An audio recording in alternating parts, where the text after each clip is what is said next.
الحمد لله نحمده ونستعينه ونستغفره ونؤمن به ونتوكل عليه ونعوذ بالله من شرور أنفسنا ومن سيئات أعمالنا من يهده الله فلا مضل له ومن يضلله فلا هادي له ونشهد أن لا إله إلا الله وحده لا شريك له ونشهد أن سيدنا وسندنا ونبينا ومولانا محمد عبده ورسوله.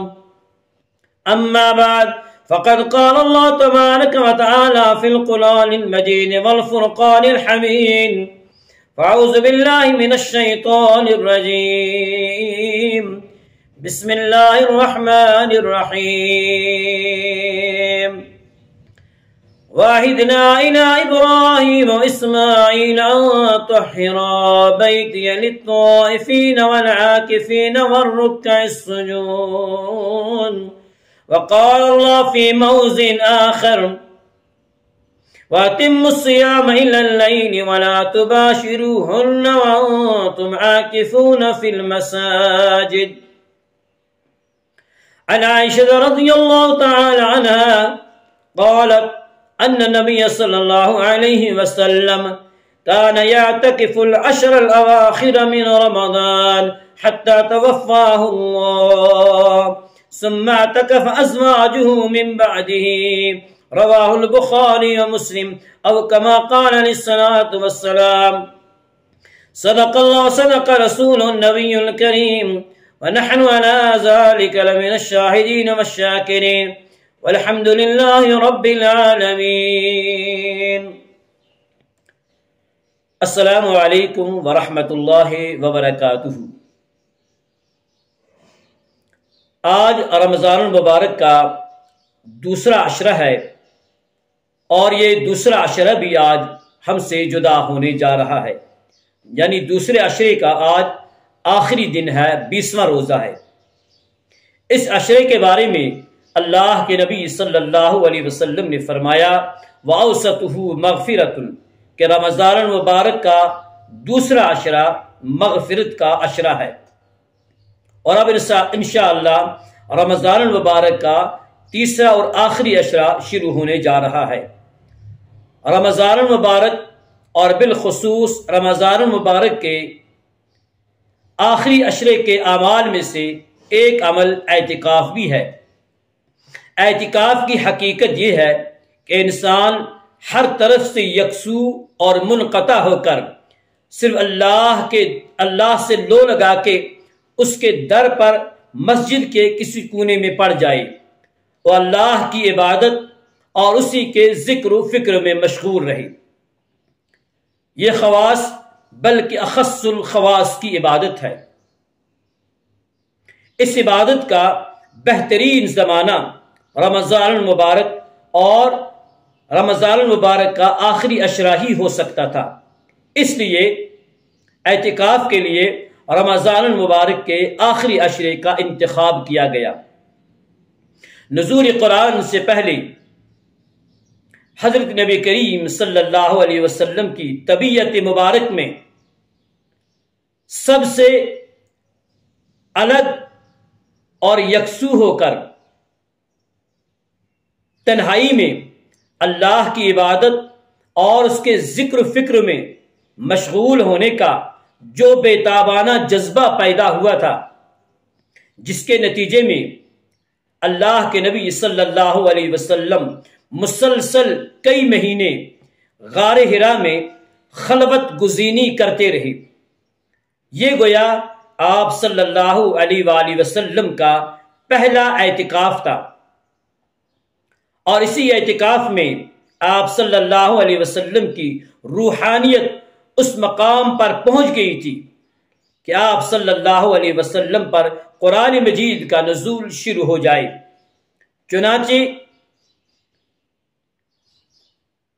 اس اعتکاف میں غار حرا کے اس اعتکاف کے آخری ایام میں اللہ کے مقرب فرشتے حامل وحی حضرت جبرائیل امین علیہ السلام سورہ علق کی ابتدائی آیات لے کر نازل ہوئے۔ تحقیق یہ ہے کہ جس وقت حضرت جبرائیل امین سورہ علق کی یہ آخری آیات لے کر نازل ہوئے، یہ رمضان المبارک کا مہینہ اور رمضان المبارک کا آخری عشرہ تھا، اور وہ رات شب قدر کی رات تھی۔ اس لیے بھی اعتکاف کے لیے رمضان المبارک کے آخری عشرے کا انتخاب کیا گیا۔ اعتکاف کی 3 قسمیں ہیں۔ نمبر 1 واجب، سنت مؤکدہ اور مستحب۔ واجب اعتکاف یہ ہے کہ اگر نظر کی جائے، چاہے نظر غیر معلق ہو، یعنی بغیر کسی شرط کے کوئی شخص اعتکاف کی نظر مان لے، اور چاہے نظر معلق ہو یعنی کسی شرط کے ساتھ مشروط ہو، یعنی اگر میرا فلاں کام ہو گیا تو میں اعتکاف کروں گا۔ واجب اعتکاف کی مقدار کم از کم 1 دن اور زیادہ سے زیادہ جتنے دنوں کی نیت کی جائے۔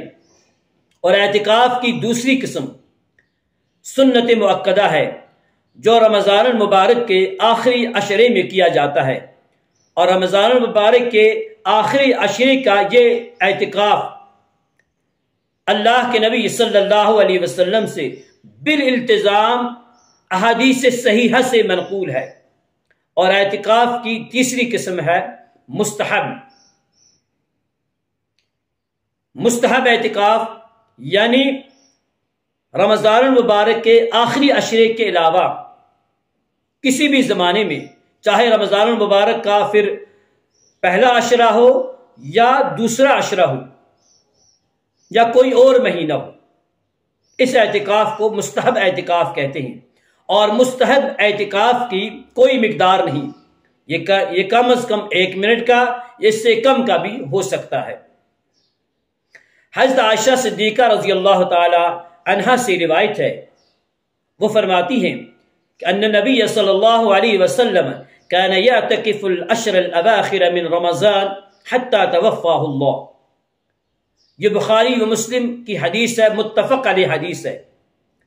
حضرت عائشہ صدیقہ رضی اللہ تعالی عنہا سے روایت ہے کہ اللہ کے نبی صلی اللہ علیہ وسلم رمضان المبارک کے آخری عشرے میں اعتکاف فرمایا کرتے تھے، یہاں تک کہ اللہ نے آپ صلی اللہ علیہ وسلم کو اپنے پاس بلا لیا، اور آپ صلی اللہ علیہ وسلم کی وفات کے بعد ازواج مطہرات بڑے اہتمام سے رمضان المبارک کے آخری عشرے کا اعتکاف کیا کرتی تھی۔ ازواج مطہرات رضوان اللہ علیہن اجمعین اپنے حجروں میں اعتکاف کیا کرتی تھی۔ خواتین کے لیے اعتکاف کرنے کی جگہ اپنے گھر کی وہی جگہ ہے جو نماز کے لیے مقرر کی گئی ہو، اور اگر گھر میں نماز کے لیے کوئی جگہ مقرر نہ کی گئی ہو تو اعتکاف کرنے والی خواتین کو چاہیے کہ گھر کے کسی کمرے میں کوئی جگہ متعین کر لی نماز پڑھنے کے لیے، اور اسی جگہ اعتکاف بھی کیا کریں۔ انس رضی اللہ تعالی عنہ سے روایت ہے، وہ فرماتے ہیں کہ کان النبی صلی اللہ علیہ وسلم یعتکف العشر الاواخر من رمضان، کہ اللہ کے نبی صلی اللہ علیہ وسلم رمضان المبارک کے آخری عشرے میں اعتکاف فرمایا کرتے تھے۔ فلم یعتکف عاما، 1 سال آپ صلی اللہ علیہ وسلم اعتکاف نہیں فرما سکے۔ فلما کان العام المقبل اعتکف 20، تو اگلے سال اللہ کے نبی صلی اللہ علیہ وسلم نے 20 دنوں کا اعتکاف فرمایا۔ اس حدیث میں یہ تصریح نہیں ہے، اس بات کی صراحت نہیں ہے کہ اللہ کے نبی صلی اللہ علیہ وسلم نے اس سال اعتکاف کیوں نہیں فرمایا، کیا وجہ پیش آئی۔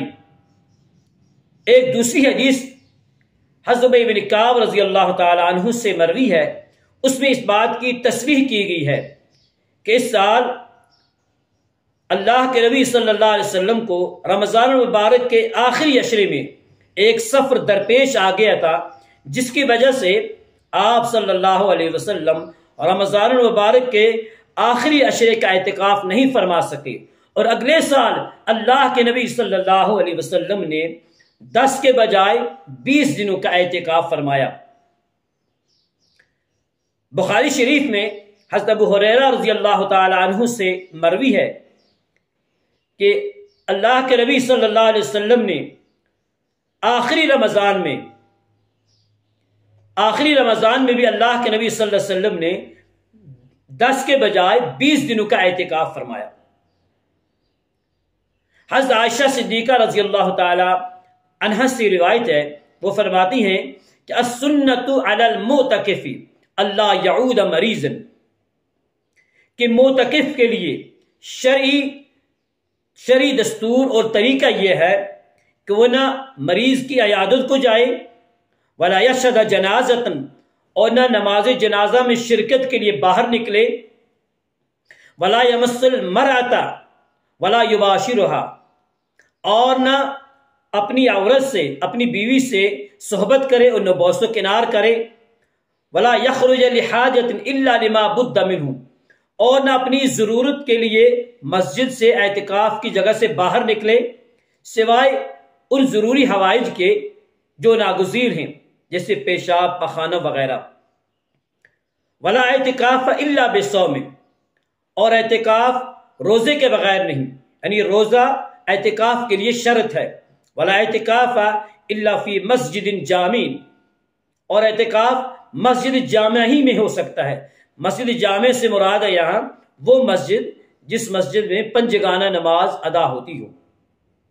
ایک دوسری حدیث میں جس کے راوی حضرت عبداللہ ابن عباس رضی اللہ عنہما ہیں، وہ فرماتے ہیں کہ اللہ کے نبی صلی اللہ علیہ وسلم نے فرمایا، معتکف کے بارے میں اللہ کے نبی صلی اللہ علیہ وسلم نے فرمایا، هو یعتکف الذنوب، کہ معتکف اعتکاف کرنے والا بہت سے گناہوں سے بچا رہتا ہے، وَيَجْرِي لَهُ مِنَ الْحَسَنَاتِ كَامِلِ الْحَسَنَاتِ كُلِّهَا، اور اسے ان تمام نیکیوں کا ثواب ملتا رہتا ہے جو اعتکاف میں ہونے کی وجہ سے وہ نیکیاں نہیں کر سکتا ہے۔